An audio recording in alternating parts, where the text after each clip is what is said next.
듣는 사람마다 복음 전하여 복스러운 소식들을 퍼치세. 사람 있는 곳에 전할 소식은 어느 누구노라. 어느 누구나 주께 나오라. 어서 와서 주의 말씀 들으라. 하늘아버지가 오라 하시니 어느 누구나 오라. 아멘.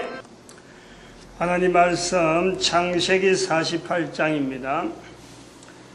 1절에서 6절 말씀 합독합니다. 시작. 이 후에 혹이 요셉에게 과기를 내 부친이 병들었다 하므로 그가 곧 두 아들 므낫세와 에브라임과 함께 이르니 혹이 야곱에게 과되 내 아들 요셉이 내게 왔다 하매 이스라엘이 힘을 내어 침상에 앉아 요셉에게 이르되 이전에 가나안 땅 루스에서 전능한 하나님이 내게 나타나 복을 허락하여 내게 이르시되 내가 너로 생육하게 하며 번성하게 하여 내게서 많은 백성이 나게 하고 내가 이 땅을 내 후손에게 주어 영원한 기업이 되게 하리라 하셨느니라. 내가 애굽으로 와서 내게 이르기 전에 애굽에서 내게 낳은 두 아들 에브라임과 므낫세는 내 것이라. 르우벤과 시몬처럼 내 것이 될 것이요 이들 후에 내 소생이 내 것이 될 것이며 그 산업은 그 형의 명예하에서 함께하리라. 아멘. 기도드립니다.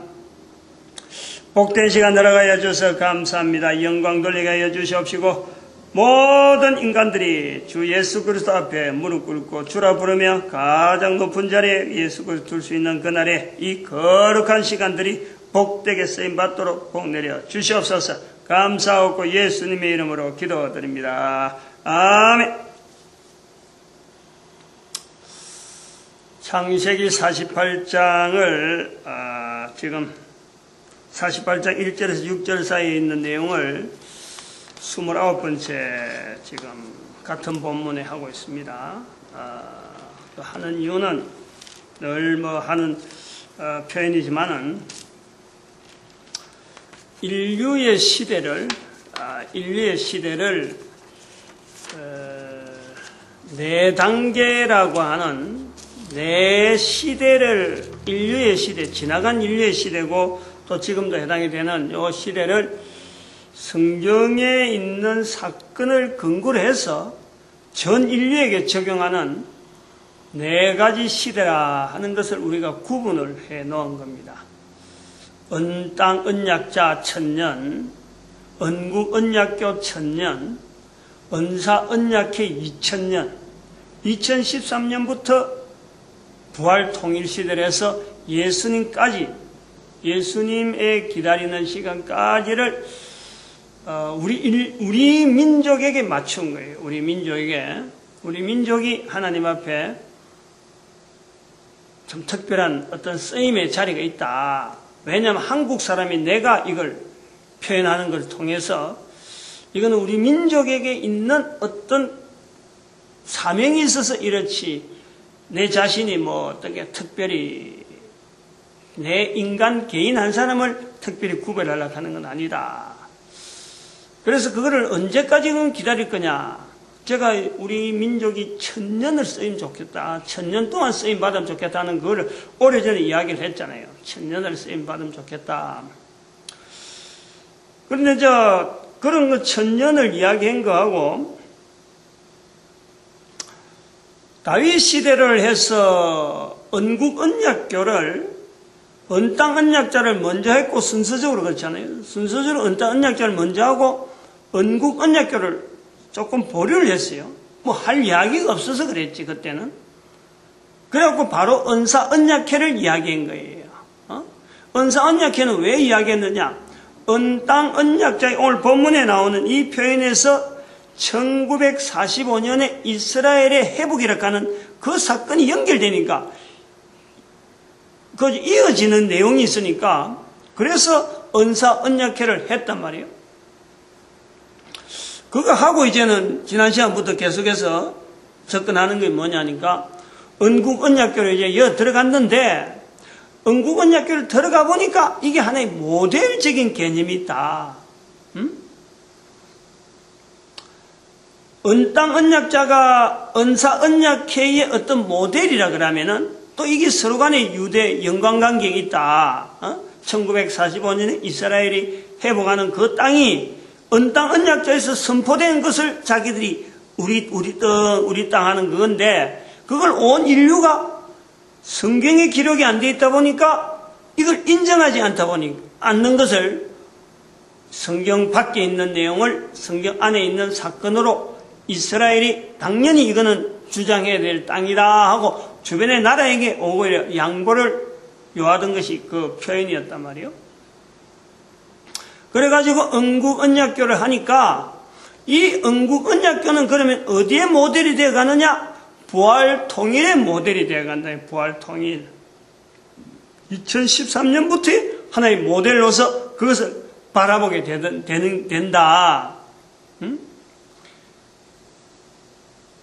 하나의 두 내용을 네 가지 시대에 둘씩 묶어서 모델적으로 앞에 먼저 나왔고 뒤에 나오고 또 앞에 나온 것 뒤에 나오는 것에 모델로서 이렇게 하다 보니까 은땅 언약자는 은사 언약회 1000년 뒤에 나오는 이 내용의 하나의 모델로서 이스라엘 회복이라는 사건 자체를 주도적으로 잡고 있었고, 은국 언약교라고 하는 데서의 은땅 언약자, 부활 통일 시대 2000년 후에 지금 2013년으로 되어지는 요 내용에서의 모델을 잡을 적에 이 다윗이라고 하는 그 한 사람을 통해서 마태복음 1장 1절에 있는 아브람과 다윗의 자손 예수 그리스도 이 세 사람의 인격체가 나오는데, 아브람의 자손이라고 해도 될 건데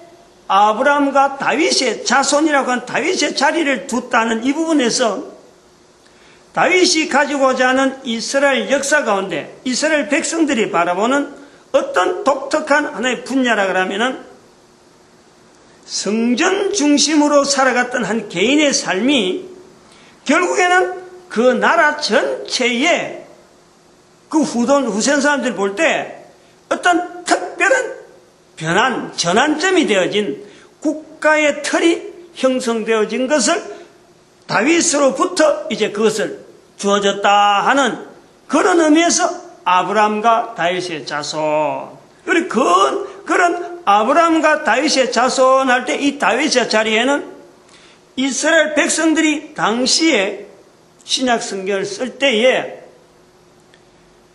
로마 제국의 속박이라고 하는 거기에서 헤어나지 못하는 오랫동안의 나라 없는 이스라엘 백성들이 가지고 있는 이스라엘 나라의 나름대로의 힘을 발휘했던 다윗의 나라, 다윗의 통치, 다윗이 통치하던 그 왕국이라고 하는 자기 나름대로의 나라라고 하는 국가라고 하는 독특한 어떤 그 나라를 기다린다는 거예요.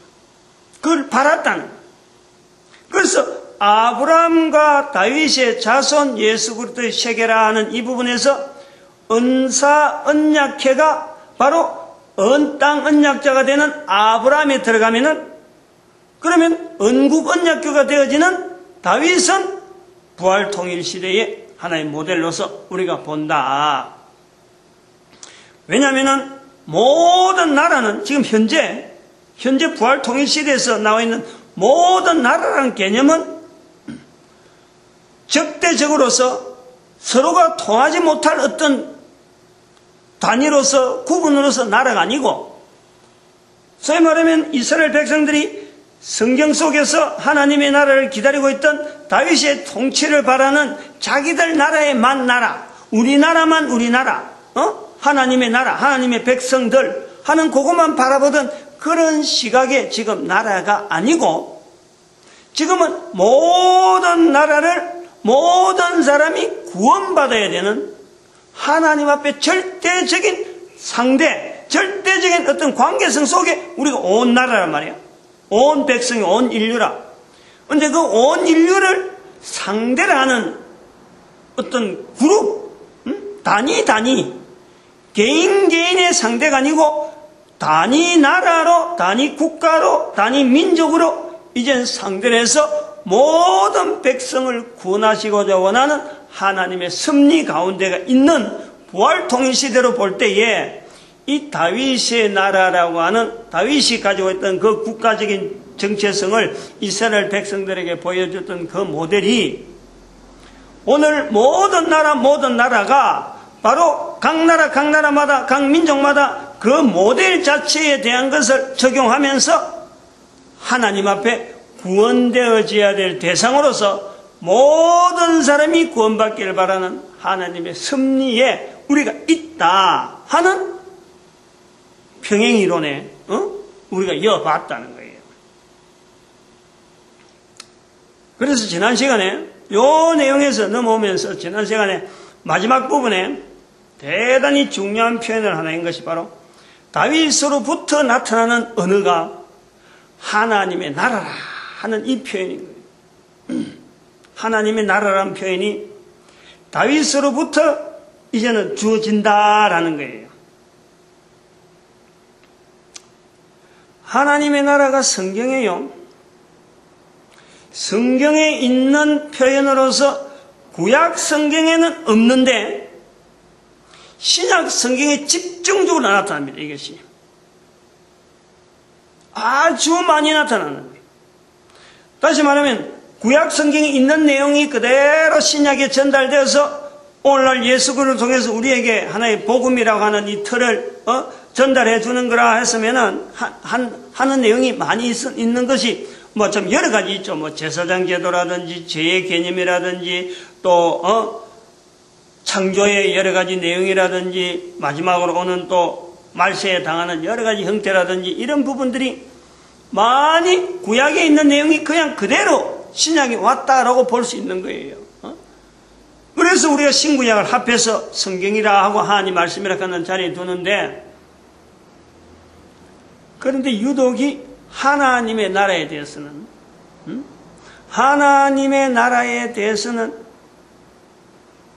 어려운 거예요. 이 갭이 있단 말이에요. 갭이 있어요. 갭이 있다는 것은 구약 성경에는 하나님 나라를 잘 안 썼는데 하나님 나라를 쓰기 시작하는 것은요, 신약에 와서 쓰는 거예요. 차이가 분명히 있어요. 그래서 이 차이가 교회에서 성경이 끝나고 난 뒤에 지금도 여전히 하나님의 나라냐 천국이냐, 천국이라고 불러야 되느냐 하나님이라 나라라 불러야 되느냐, 이런 어떤 단어 가지고도 씨름을 하는 아주 중요한 이슈가 있는 것이 이게 하나님의 나라에 대한 개념이라 아직까지 해결 못하고 있는 거죠. 뭐다 하고 딱 잡는 것이 없단 말이에요.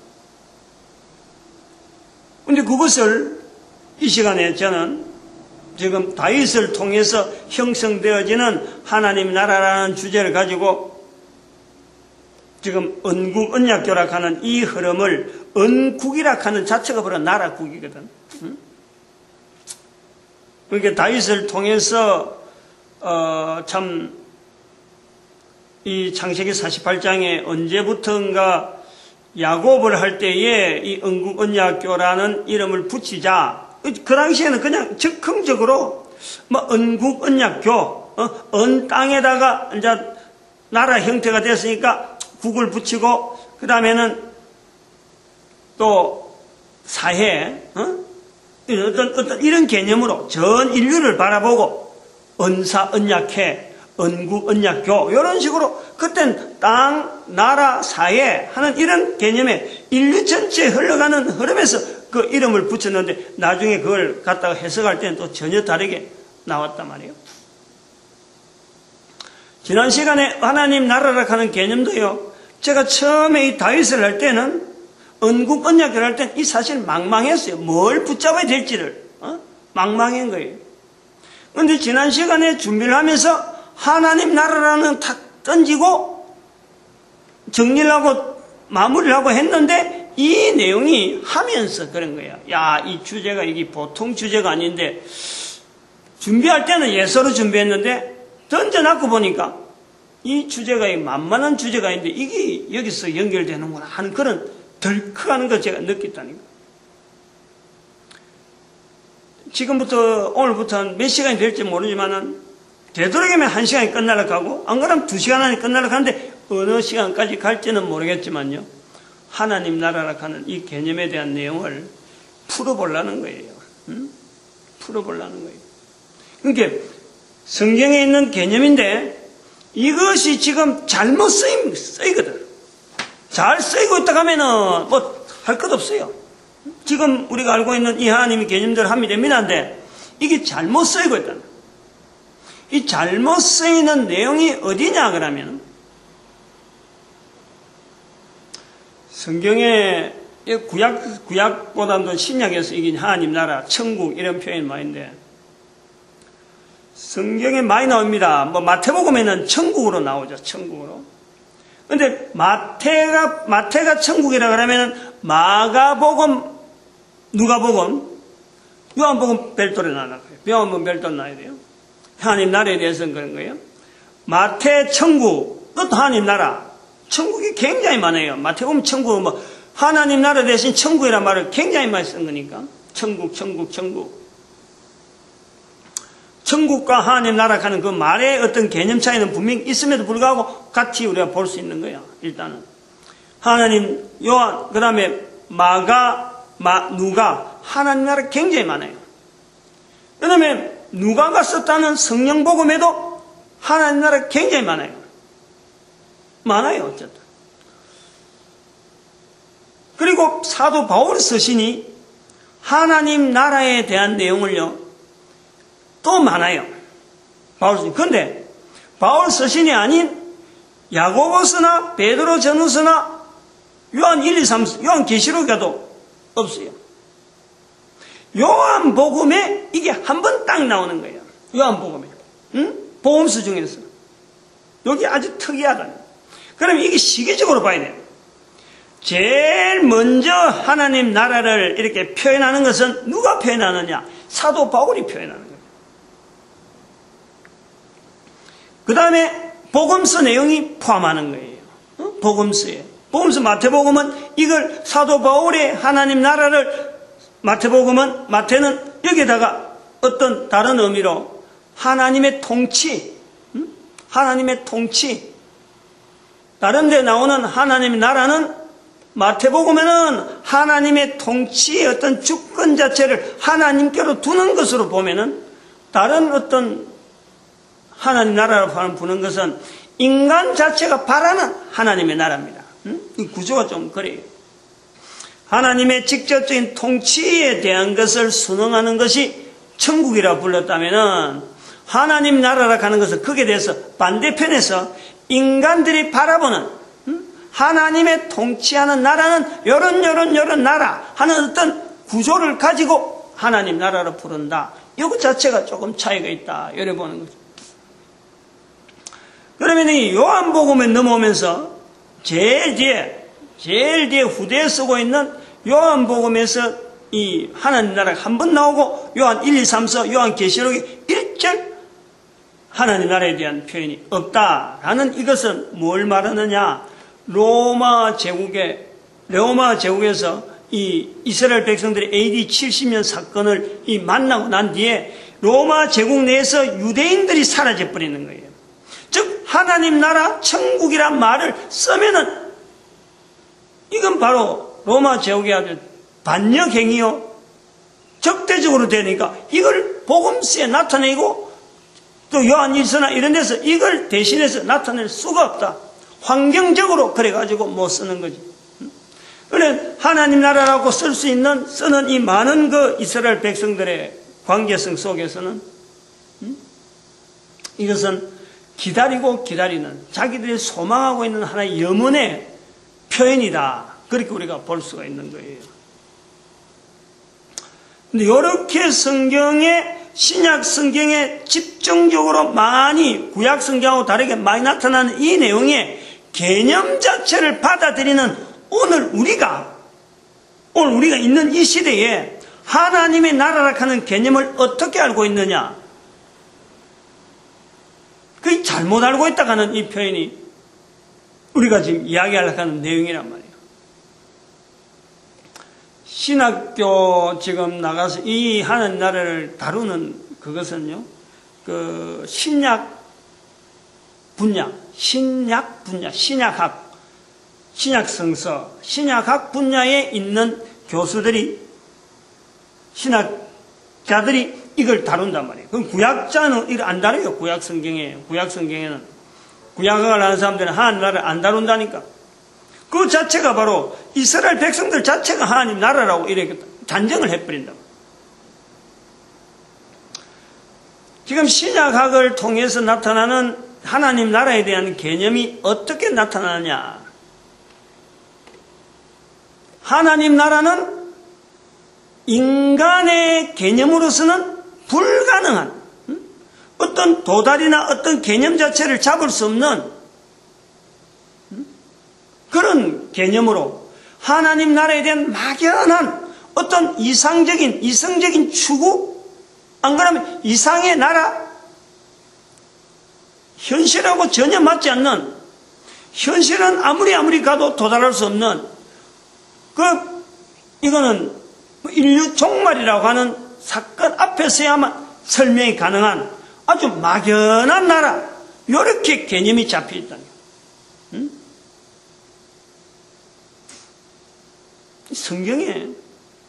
성경에서 나타내고자 하는 이 하나님 나라, 그리고 그것을 또 이 다윗 시대를 지금 언국 언약교락하는 이 개념을 두고, 나라를 두면서 부활 통일 시대라고 하는 이 어떤 모델로 두면서 거기에서 하나님 나라를 적용한 데서는요, 이렇게 머릿속에 생각하고 말로서만 말할 수 있는 나라, 어떤 주체도 없고 거기에 백성에 대한 개념도 없이 막연하게 말로서만 신학자들이 이야기할 수 있는 그런 어떤 수준에서만 하나님 나라가 정의되어지는 이런 개념 자체는요, 안 맞는 거예요.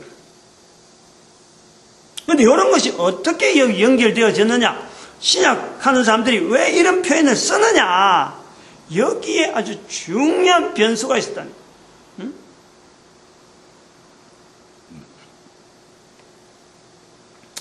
313년에 로마 제국에서 기독교를 받아들이는 거예요. 로마 제국 313년, 100년, 200년, 300년이 지나서 예수님 오신 지 100년 지나고 200년 지나고 300년 지날 때 313년에 로마 제국이 그 기독교를, 교회를 공인을 합니다. 그동안에 막 박해를 했는데, 그때부터는 이제는 교회가 하나의 국교, 나라의 어떤 유일한 하나의 종교 형태로서 인정을 받는단 말이에요. 그래서 제국의 왕이 회의를 모집하는 거예요. 니케아 회의라는 회의도 모집해갖고 제국 전체에 신앙 자체가 어떤 신앙이 나아가야 되는가 하고 신앙의 내용을 통일시키는, 그동안에 이것도 나도 이렇게 믿는 게 바른 신앙이다, 저도 바른 신앙하고 막 이렇게 막 흩어져 있는 것을 교회 회의를 통해서 국왕이, 제국의 황제가 주도하면서 그것을 회의를 개최하는 거예요. 그 의논되면 그런 믿음을 보여주는 것으로서 국가를, 하나의 제국을 통일시키려고 하는 그런 구조가 있죠. 상당히 바람직한 어떤 섭리였다고 보는 거죠. 근데 그렇게 되는 중에 330년 되면은 313년 로마 제국이 기독교를 공인하고 그 다음에 한 10몇 년 지나서 330년 되면은 이 황제가, 공인했던 황제가 로마의 수도를, 로마에 있던 로마 제국의 수도 로마였는데 이걸 콘스탄티노플이라고 저기 동쪽으로 옮겨버리는 거예요. 동쪽으로. 그래서 이 동서의 제국 자체가 애매하게 형성되어져요. 그거는 옮긴다는 것 자체는 벌써 옮기는 당사자는 그 로마 제국 자체를, 기존에 있는 로마 제국 자체를 포기하는 거예요. 포기할 마음으로 옮기는 거예요. 근데 옮기다 보니까 이쪽에서 공백이 있으니까 위에서부터 막 침략하는 야만족이 있고 하니까 거기에 대해서 대항해서 왕들이 임시적으로 세워집니다. 내가 왕이다 하고는 그래서 그 세워지면서 서로마의 황제다 나는 황제다 하고 동쪽으로 갔던 황제는 전체 제국의 황제는 여기 있는데 왜 네가 황제를 가냐고 싸우기도 하고 말이에요. 그래 가다가 410년에 이 동쪽에 있는 서쪽에 있는 제국 자체가 완전히 멸망해버려요. 완전히 멸망한단 말이에요. 근데 요 내용이요. 어디에 영향이 나오느냐 하면은 313년에 기독교를 공인한 거에 딱 100년 지나는 413년에 우리가 잘 아는 어거스틴이라는 성 어거스틴이라고 하죠. 성 어거스틴. 최고의 우리가 기독교 교회 역사에서 최고의 나쁜 일 한 사람이 최고의 자리에 오른 사람이 바로 이 어거스틴이라는 사람이에요. 어거스틴. 아우구스티누스라고 하기도 하고 어거스틴이라는 사람인데 이 어거스틴 사람이 그 전에 참회록이라는 책을 씁니다. 참회록. 그래서 참회록을 통해서 많은 사람들이 어거스틴에 대한 영향을 받았어요. 아, 이 사람 참 깊은 죄에 대해서 깊은 내용 뉘우치는 게 있구나 하고 그 책을 통해서 그 사람에 대한 중심에 동조를 하던 사람이 생긴단 말이에요. 근데 이 사람이 어거스틴이 413년에 내놓은 책이 뭐냐면니까 그게 하나님의 도성이라는 책이란 말이에요. 하나님의 도성이라는 책이에요. 하나님의 도성이라는 책이 지금 우리가 말하려고 하는 하나님의 나라라 하는 개념인데 이 개념이 왜 나오냐? 하나님의 도성이라는 책을 왜 쓰게 됐느냐? 이스라엘 백성들이 하나님 나라라고 하는 이 개념을 가지고 있는 성경에 있는 이 개념이 오늘의 우리 신학교에서 하나님 나라라고 하는 개념을 쓸 때는 어디로 맞춰 쓰냐면요. 하나님의 도성에서 나타나는 어거스틴이 표현한 그 표현을 지금 맞추고 있다는 거예요. 다른 것 문헌을 참고하지 아니하고 다른 어떤 자료에 대해서 뭐 이런 거 개인적인 어떤 개념이 없이 그냥 앞에 있는 문헌을 갖고 받다 보니까 413년에 나온 하나님의 도성이라고 하는 그 개념을 거기서 표현한 내용을 신학적으로 지금 아주 뼈대가 딱 있는 하나님의 나라에 대한 표현법, 표준으로 바뀌는 거예요. 하나님의 도성에서 나타나는 하나님의 도성의 개념이란 게 뭐냐면은 아까 표현했지만 313년에 로마 제국 교회를 기독교를 받아들인 그것 자체는 이거는 로마 제국에서 볼 때는 어마어마한 축복이잖아. 어마어마한 축복이라는 개념이에요. 제국이 교회를 받아들였다, 신앙을 받아들였다는 것은 제국 자체에서 어마어마한 축복이라서 이로 말미암아 제국이 계속 번영되어지는 것이 이게 하나님의 나라인데 313년은 그래 된다는 거예요. 그런데 이것이 어떻게 해서 410년 자기가 지금 알고 413년이니까 410년이나 330년에 로마 황제가 동방으로 옮기는 거, 그 다음에 410년에 로마 제국이 서로마 제국이 멸망하는 거, 왕이 이제 황제는 더 이상 없어지는 거, 이런 사태를 당하니까 330년 이후로 넘어왔던 이 오랑캐들, 걸어가고 계속하면서 410년까지 이제 넘어가는데, 이런 경우를 당해보니까 로마 제국의 서로마 제국은 굉장히 이게 지금 상황이요. 제국 자체가 지금 이 몰락으로 보는 거지. 이것 자체에서 어떤 제국이 좀 살아날 거다. 제국이 다시 번영할 거다. 이런 자체를 볼 안목이 없는 거예요. 그럼 여기서 어거스틴의 고민이 나온단 말이에요. 하나님의 도성에서. 그럼에도 불구하고 로마 제국을 하나님의 도성이라 불러야 되는데 313년 사건을 볼 때는 분명히 하나님의 도성으로 자기 생각하는 구도에서 분명히 번영하는 게 맞는데 410년까지 기록에 내용을 남기는 이 과정에서 자기가 고민이 있어 남기는데 그럼 이 내용을 어떻게 설명하느냐?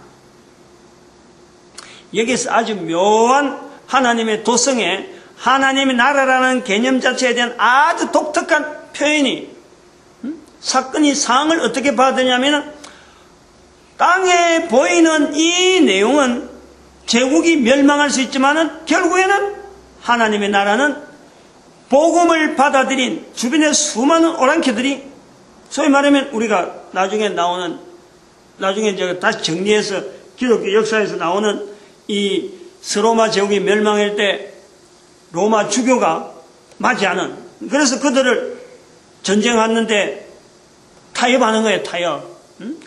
제국의 황제도 없고 그런 아주 빈 공백이 있을 적에 아주 410년이 되기 전에 330년 옮기고 나니까 바로 막 천해로 오니까 아무도 없단 말이에요. 그런데 그 사람들을 맞이해서 로마에 있던 주교들이 영향을 줘가지고 오랑캐지만은 결국 땅은 로마 제국이 이름으로 할 수 있는 없는 땅인데 실제로 그로 말미암아 그들이 복음을 받아들이는 거예요. 복음을 받아들이니까 그 나라가 백성들이 변화가 온단 말이에요. 그러니까 경계를 주고 있던 하나님의 도성이라는 로마 제국이라고 하는 이 환경이 분쇄돼 버리고 나라 자체가 기존에 보이던 국경은 없어져 버리는데 여기에 복음으로 말미암아 더 넓게 프랑크 제국이라든지 나중에 이제 교회 역사가 그렇잖아요. 프랑크 제국이라든지 또 신성 로마 제국이라든지 대영 제국이라든지 하는 이런 기독교라고 하는 이 발판이 유럽 세계 전체를 로마 제국이 멸망이 안 당했더라면 나타날 수 없는 상황으로 발전해 버리는 거예요.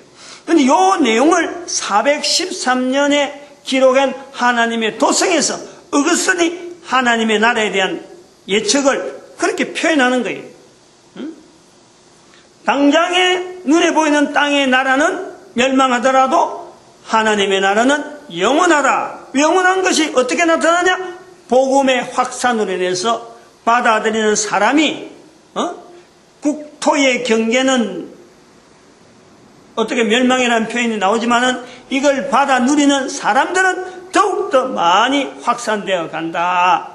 이런 개념에서 하나님의 도성을 표현하고 있단 말이에요. 근데 이걸 가지고 오늘날의 신학교의 어떤 구조에서 하나님의 나라에 대한 이 표현을 할 때는 반드시 이 표현을 하는 거예요. 인간의 두뇌, 인간의 이성으로서는 하나님 나라를 제한할 수 없고 표현할 수 없다. 이거는 종말 때까지 가게 되는데 하나님 나라는 영원하다. 이런 표현을 하고 있다는 거예요. 이것은요, 너무나 어떻게 보면 안이하게 하나님의 도성이라고 하는 어거스틴의 수준에서 보는 어떤 사건이지, 이 내용을 성경 속에서 이것이 어떻게 해서 성경에, 신약 성경에 그렇게 많이 표현되었으면 이것이 어떤 연율에서 연결되어서 이렇게 많이 표현되어진 이 내용에 대한 설명은 안 되는 거예요. 어거스틴까지만 가는 거지. 어거스틴까지. 어거스틴 이후로부터 시각을 가지고 세상을 볼락하는 그런 거지. 성경에 나타난 언어는 하나님 나라라는 말을 쓰면서 거기에 대한 개념 자체를 어거스틴의 개념으로, 하나님의 도성의 개념으로 하나님 나라를 지금 표현하려고 하는 거기 때문에 이거는 철저하게 우리가 다시 점검을 해야 되는 잘못된 표현 방법이 될 수가 있다라는 거예요. 제 구조가 그래요. 제가 생각할 때는 우리가 학교서나 뭐 이런 데서 사람들한테 이야기를 해봐요. 천국하고 하나님 나라 구분해라 하면은 이거 구분할 수 있는 사람이요. 우리가 새삼스레 이제 와서 뭐 천국 말을 써야 되느냐? 이런 사람들도 있다니까. 천국은 죽어서 가는 거다. 이렇게 알고 있어요. 이 개념이 뭐냐면 아까처럼 어거스틴이 표현하는 것처럼 종말적이라는 종말적. 그 종말적이 아니 예수님이 말씀하지만 천국은 지금 회개하라. 천국이 가까이 왔다 이랬지. 천국을 못 누린다. 천국이 아주 저 뒤에 내가 오면 올 거다. 이런 내용이 아니라니까. 지금 우리가 당장에 하나님 나라에 대한 개념이 다시 말해 천국이라는 개념이요. 내 살아있는 삶에서 당장에 나타날 수 있는 요 내용이 우리가 나타나야 돼요. 이런 표현이 나와야 돼요. 그렇게까지 하기 전에 이제 다윗을 통해서 어떻게 이게 하나님 나라를 가는 개념이 신약 성경에 갑자기 많이 나타나는가 하는 것을 한번 추정을 해보는 거예요. 다윗이라고 하는 아브라함과 마태복음 1장 1절 아브라함과 다윗의 자손 예수 그리스도의 세계라 할 때 거기서 다윗이라는 말을 빼버리면은 이 하나님 나라라고 하는 이 개념 자체가 잡힐 수가 있겠느냐. 구약 성경에서 어느 누구로부터 어떻게 해서 신약 성경에 이렇게도 많은 하나님 나라에 대한 개념을 붙잡을 수 있겠느냐? 불가능해요. 분명히 우리는 불가능하다고 봐야 돼요. 이제 그래서 한번 여러 가지 참 접근하는 여러 가지 내용이 많이 있겠는데 한번 우리가 어떻게 아브라함과 다윗의 자손 예수 그리스도의 세계에서 이 다윗으로부터 하나님 나라라 하는 개념이 주어졌을까 하는 것을 한번 우리가 추정을 해보는데 이 하나님 나라에 대한 개념은 지난 시간에도 말씀드렸지만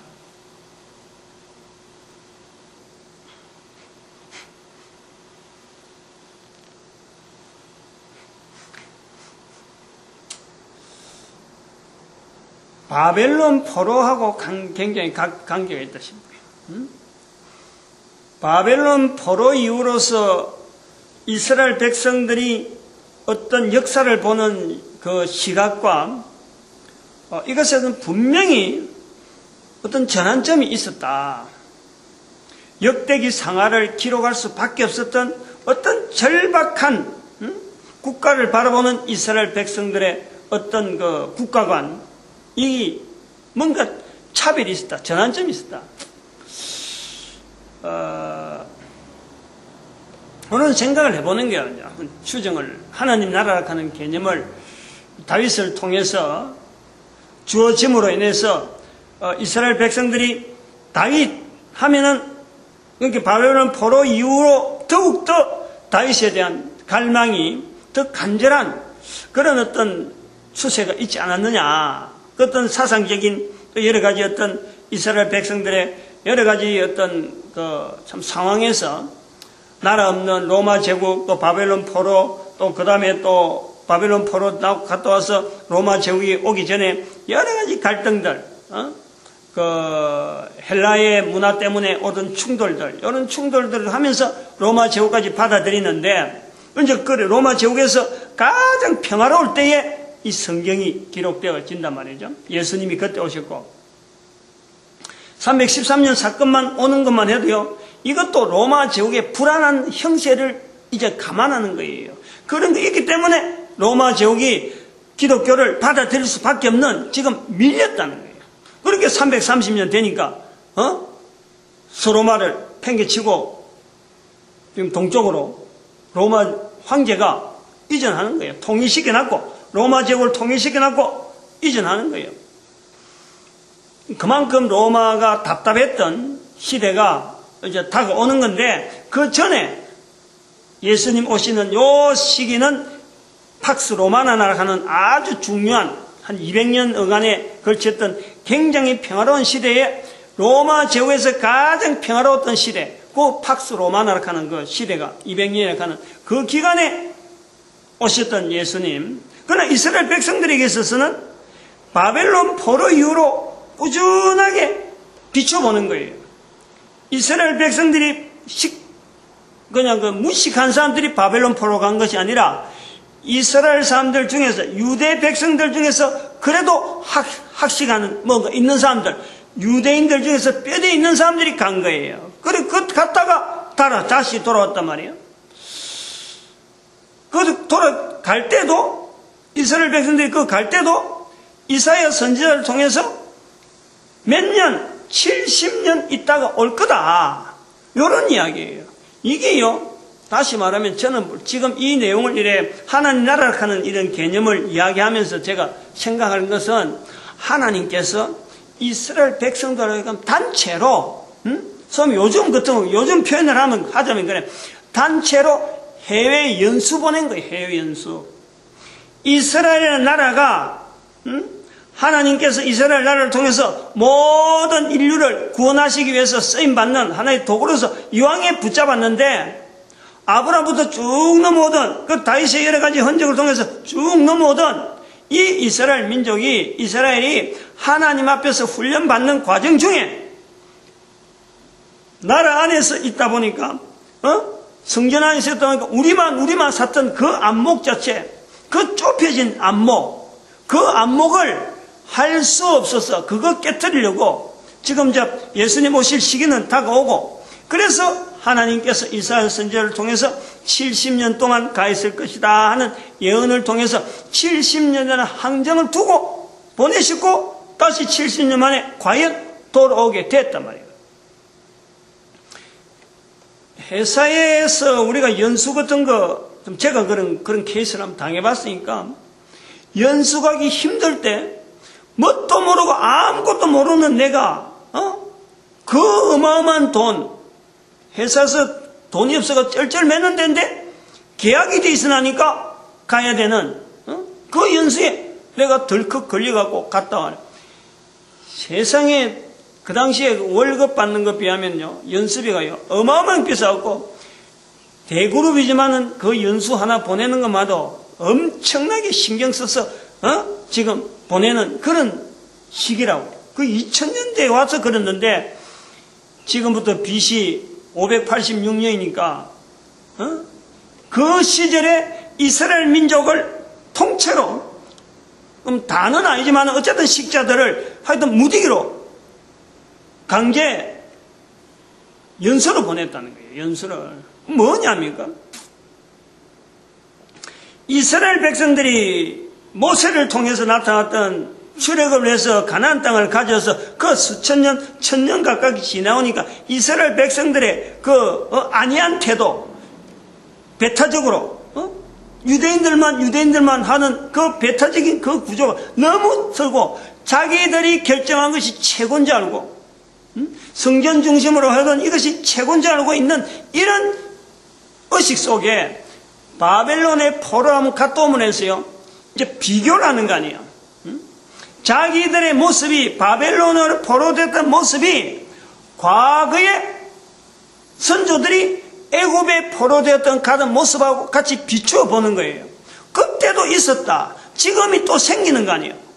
바벨론 포로가 또 생겼다, 앞으로도 있을 수 있다 하는 개념이 있을 거 아니에요. 그러면서 바벨론 포로로 가서 보니까 이스라엘 나라라 하는 그 나라를 상황적으로 보는 거 아니에요. 연수로 가면 그래요. 지금도 해외 연수라는 인데 많이 가보고 해외여행을 많이 봐라, 또 여행을 많이 해봐라 하는 것은, 여행을 하고 어려운 일을 자기가 살던 곳에서 늘 하던 생활에서 벗어나서 보면요, 자기가 하던 일의 객관적인 모습이 보인다니까. 우리나라나 하는 나라 자체가 다른 나라 가보면요, 이 객관적으로 보여요. 거기서 말하는 거하고 국내에서 말하는 거하고 전혀 달라요. 그렇게 객관적으로 본다는 거예요.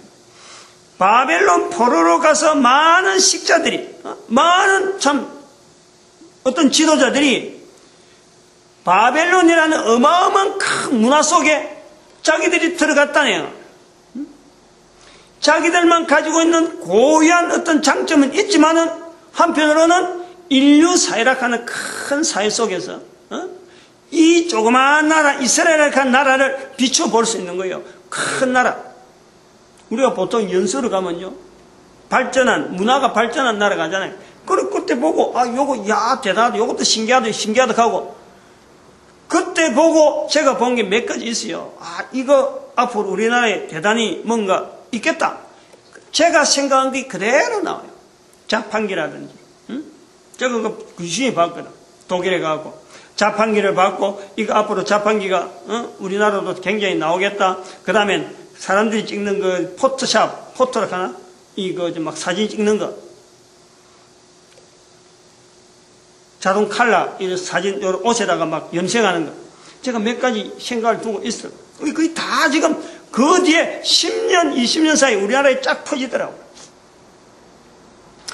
이런 우리나라의 약한 부분에 하나의 큰 나라에서 행해지는 이런 문화가 이렇게 객관적으로 연결해보는, 그러면은 뭐가 되느냐면은, 제가 분명한 이 하나님 나라에 대한 개념과 아브라함과 다윗의 자손이라 하는 이 개념에 연결한 것은 바벨론 포로의 영향이 분명히 있다 보는 것이에요. 뭐냐면, 자기들이 바벨론 포로로 가면서 이집트라는 나라를 비교를 해보는 거 아니에요. 옛날에 포로로 되어갔던 지금 자기들이 포로 가 있었지만 그보다 1000년 전에 이미 그 조상들이 포로로 갔던 이집트라는 나라는 지금도 덩실에 있는 거예요. 바벨론 시대에 이집트라는 나라가 덩실에 있는 거 아니에요. 응? 그러면서 살핀다는 거예요. 살피는 거예요. 응? 옛날 조상들은 이집트에 갔지만은 우리는 지금 바벨론에 와 있다. 왜 이런 과정이 있어야 하냐? 중간 과정이 있는 거예요. 바벨론과 이집트는 이게 완전히 극대극이거든요. 근데 이스라엘이 그 중간에 있단 말이에요. 이런 내용에서 이 이스라엘이라고 하는 국가의 위치, 지형, 이런 위치에서 여러 가지 개념을 가지고 생각을 하는 거예요. 많은 사람들이, 이스라엘 역사를 아는 사람들은 아는 사람대로, 또 하나님에 대한 바라보는 사람들은 바라보는 사람들로 이 이스라엘 위치가 바벨론과 이집트의 그 중간 과정에 있는 이 중간 위치에 있으면서 자기들이 한때 조상은 이집트에 포로돼 갖고 자기들은 지금 바벨론 포로돼 가는 이 관계에서 이스라엘을 객관적으로 바라보면서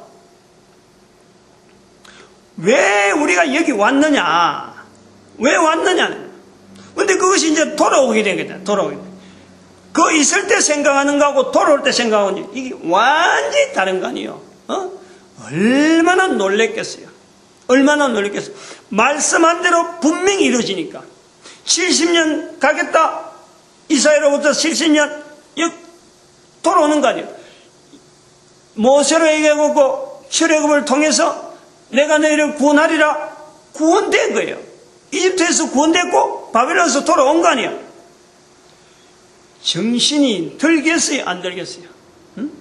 적어도 내용을 아는, 이스라엘의 역사를 아는 사람 같으면요, 이스라엘이 걸어가는 걸음하고 비춰보면서 섬뜩한 거죠. 등줄기가 오싹한 거예요. 응?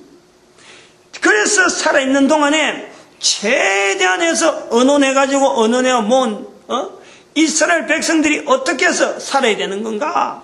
그것을 남기는 책이 말이에요. 역사서로 해갖고 역대기 상하로 남아있는 거예요. 시각이 있다는 거예요. 시각이. 그래서 사무엘 상하, 열왕기 상하 이 네 권의 책하고 같은 역사서인데도 불구하고 두 권으로 된 역대기 상하는요, 같은 역사서인데도 불구하고 성격이 전혀 다른 거예요. 역대기 상하는 집중적으로 다윗을 조명하는 거예요. 다윗을. 그 다윗을 조명한 그 모양, 이 나라, 다윗을 통해지는 하나의 형태로 구성되어지는 이 나라가 이런 형태의 나라에 하나님의 어떤 임재, 하나님의 통치가 임해지는 나라, 여기에서 이스라엘 백성들의 시각이 하나님 나라라 하는 그 기대를 하게 되어지는, 자기들이 걸어갔던 그동안의 바벨론 포로 가기 전에는 자기들이 장하고 뭐든지 잘하고 뭐든지 당당하고 뭐든 주변의 나라는 다 별볼로 없는 나라인 줄 알고 아무 관계를 맺지 않겠는데 갔다 오보니까 이게 서로 연관관계가 있다는 거야. 응? 별가인 거야. 실제로 알고 보면 하나님의 손만 놔버리면은 아무 그때도 어떻게 주변 나라하고 비교해 보면은 자기들 나라가 강하고 자기들 나라가 당당하고 어디 가도 참 큰 소리 뻥뻥 치고 그동안에는 큰 소리 쳤는데 바벨론 포로 갔다 오보니까 시각이 넓어져가지고 지금 전 세계가 이웃 나라가 상황 자체가 이스라엘만 안에 있던 거하고는 너무 다르다는 거예요. 우연히 포로돼 가서 다녀오보니까 시각이 너무너무 넓어진 거예요. 우물 안에 깨구름에 있던 그런 모습하고는 바벨론 포로 한번 다녀오보고는 시각이 확 틀리니까 부랴부랴 만드는 것이 어떠거라 싶어서 만드는 것이 이게 역대기 상하라. 역대기 상하. 응? 다윗으로부터 다윗에 대한 집중적으로 유다 왕국을 집중적으로 하는 게, 그전에는 사무엘 상하나 열왕기 상하는 분명히 그렇지만 북왕국 이스라엘을 적고 남왕국 유다도 적고, 그러나 역대기 상하는 집중적으로 다윗을 중심으로 해서 밑으로 왕들의 여러 가지 흔적들이 서술되어 있으면서 제일 중요하게 보는 것이 우상에 대한, 이스라엘 백성들의 우상의 어떻게 해서 철저하게 하나님 한 분만 부르는 그 하나님의 나라 개념이 거기서부터 주어지는 거예요. 요 영향이 신약에서 하나님 나라라 하는 이런 표현이 뭐 수도 없이 나오게 되는, 예수님이 오시자마자 하시는 말씀이 회개하라, 천국이 가까이 왔다, 요 표현을 하는 거 아니에요. 하나님 나라 가까이 왔다, 천국이, 우리는 신약에서 마태복음에서만 천국이라는 표현을 통해서 보지만 이것이 마가복음이나 누가복음이나 또 성령복음이나 사도 요한이, 사도 바울이 나타내는 수많은 하나님의 나라라 하는 이런 표현이에요. 이것이 저변에 유대인들 속에는 저변에 깔려 있다니까. 그것이 요한복음에 하나밖에 없는 이유가 바로 그런 이유가 있다니까. 이스라엘 유대인들에게는 하나님 나라는 이거는 당연히 임해야 되고, 또 이스라엘 백성들이 전체적으로 바라보는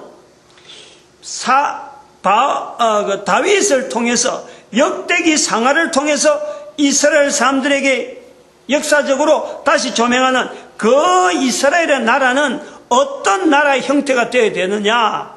이스라엘 나라가 앞으로 지향해야 될 형태의 구조는 하나님의 통치, 하나님을 인정하고 하나님만 바라보고, 우상이라는 것은 철저히 없어지는, 이스라엘 백성들이 바벨론 포로 이후로서요, 바벨론 포로 전과 바로 바벨론 포로 이후에서 나타나는 사회 현상은요, 바벨론 포로 이전에는 우상 철거 문제 때문에 열왕기 상하나 사무엘 상하에서는 우상 문제 때문에 쩔쩔매는 거예요. 그러나 역대기 상하에서는요, 이 말이 더 이상 나오질 않아요.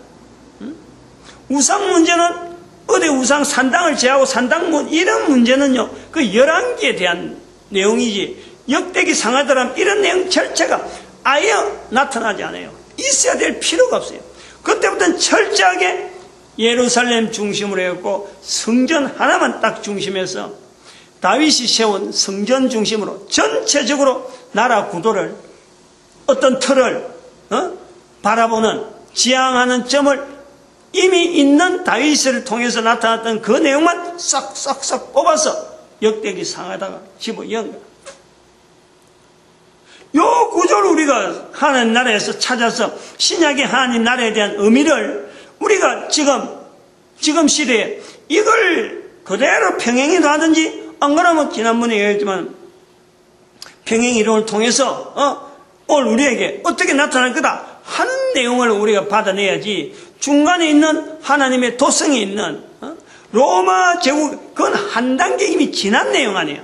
성경보다 앞에 있었던 내용 같으면은 오히려 그것이 어거스틴의 그 표현을 가지고 하나님 나라를 설명하는 게 맞아요. 그러나 하나님 나라는 이미 성경에, 신약 성경에 먼저 있고 그 다음에 나오는 것이 하나님의 도성인데, 지금의 우리 교회에서 신학교를 한다하는 그런 교수들이, 강사들이 오히려 거꾸로 뒤에 나와 있는 그 내용을 가지고 앞에 있는 내용을 설명하려고 하니까 이게 안 맞다 이거예요.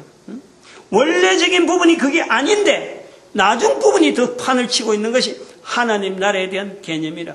그러니까 지금 우리 같은 사람들, 우리 교회 차에다가 예수 천당 불신 지옥, 천당 천국 거라니까, 천당 천국 거라면 그건 오래된 옛날에 이야기하는 거지 지금 이야기하는 거 아니다. 오히려 목사가 방송국에서 그러더라니까. 저거 직접 들었잖아요. 다른 사람이 듣고 와서 내한테 이야기를 하더라니까. 아니, 어느 교회 목사가 어느 방송에서 인터뷰를 하는데 그런 이야기가 구미에 그런 차가 우리 차밖에 없거든. 예수천당 불신 지역이란 차에다 글씨를 쓰고 다니는데 목사님 이거 어떻게 봅니까? 이렇게 물어보는 거예요. 나중에 들어보니까. 재방송하는 시간을 알려줘가 내가 봤지. 응? 그러니까 그 목사님 하시는 말씀이 그래요. 응? 요즘 천국이란 말을 어디 쓰느냐. 응? 그건 오래된 좀 시대에 안 맞다. 이런 식이라. 신학교 교수가 아니고 그런 사람들 속에서는 신학교 교수로부터 내려오던 어떤 흐름이 그대로 반영되어 가지고 목회 현장에서 나타나는 거예요. 현장에 영향이 없어 가지고 신학 교수만 입으로만 이야기하는 그런 하나의 단어만 같으면요 이게 괜찮아요. 신학 교수 그래 하든지 그래 떡을 치든지 죽을 만들든지 그래 하면 되는데 실질적으로 현장에 영향이 있다. 바르게 표현해요. 바르게. 오늘은 이런 어떤 하나님 나라에 대한 다윗으로부터 주어지는 이 이스라엘 백성들이 가지고 있는 그 개념, 어디에서 이게 나왔을까? 하나님 나라라고 하는 이 내용이 이스라엘 백성들이 신약에 이렇게 많이 표현할 수밖에 없던 유대인들의 그 상황 자체가 어떤 상황이었을까? 분명히 역대기 상하락하는 영향이 분명히 작용했다.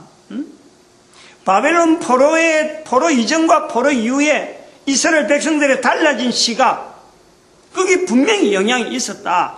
추정이지만은 이게 성경 밖에 있는 내용이 아니고 성경 안에 있는 내용을 가지고 추정하는 거예요.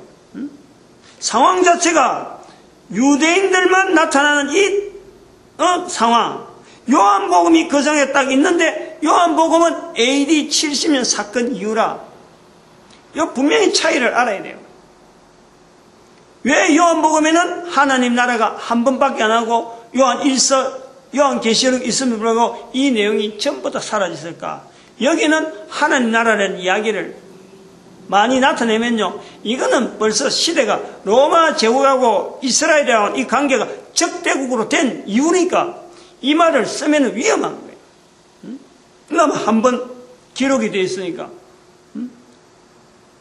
어떻게 해서 한번 됐는데 그거는 정확한은 알 수 없지만 이런 어떤 흔적을 우리가 볼 때에 유대인들이 많이 모이는 또 유대인들에 대한 이 내용에 대해서 사도 바울이 지금 굉장히 많이 알고 있는 이런 데서 해석되어지는 하나님 나라에 대한 개념을 우리는 지금 사도 다윗으로부터 지금 언사 언약회를 건너뛰어서 언국 언약교가 지금 부활 통일 시대로 연결되어진 하나의 모델로서 이제 바라보는 시각에서 이거는 대단히 중요한 오늘 우리가 바라봐야 되는 하나의 이슈다. 중요한 단어인 거예요. 이 하나님 나라를 어떻게 해결하느냐, 어떻게 접근하느냐 하면 할수록 또 우리가 또 시간이 하나님께서 인도되어지는 내용을 봐가지고 전들 지금인들 답이라고는 없어요. 그냥 막연하지만은 하나님 나라를 통한 이 내용이 앞으로 온 인류가 각자 나라마다 자기 나라에도 하나님 나라로 불릴 수 있는 요소 자체를 찾아만 내면은 결국에는 다윗을 통하는 언국 언약교가 부활 통일 시대의 모든 나라를 모든 사람을 구원하시기 위한 하나님의 섭리 가운데 흐름 속에서 우리가 붙잡고 있는 그 내용하고 맞아가는 거 아닌가. 그러니까 어거스틴이 말한 거기에서 머무르 버리면 이게 앞으로 못 나가는 거예요. 그것 자체가 없이 성경에 있는 내용을 가지고 우리가 붙잡고 있어야 이게 부활 통일 시대에 연결할 수 있는 범위로 나온다. 로마 제국의 멸망을 가지고 하나님 도성이라고 하는 그에 기착시킨 그 정도 가지고 아니라는 거야. 성경의 본연의 자리에서 이 유대인들이 가지고 쓰던 하나님 나라, 그것 자체에 대한 어떤 진정한 내용을 오늘 우리가 그 다윗 시대를 통해서 봐가지고 언국언약교 보고 부활 통일 시대로 연결해서 비춰봐야 될 그런 어떤 필요성, 그게 때문에 지금 하는 거예요. 하나님 나라 흘러가는 그 어떤 역사적인 발자국 그걸 보려는 게 아니라 언국언약교와 부활 통일 시대가 이게 하나의 모델적인 관계가 있기 때문에 그 관계성 속에서 하나님 나라를 좀 살펴보려고 한다. 오늘은 요 정도에서 벌써 이거는 한 챕터가 벌써 이 정도 구분되어지는 내용이 돼. 그래 다음 시간에 하는 것이 한 시간만 끝날지 뭐 몇 시간 끝날지 모르지만 아주 중요한 어떤 어제이기 때문에 하여튼 인도되는 데까지 가야 될 내용이 아닌가 그래 봅니다. 기도드립니다. 할렐루야. 함께 해주시기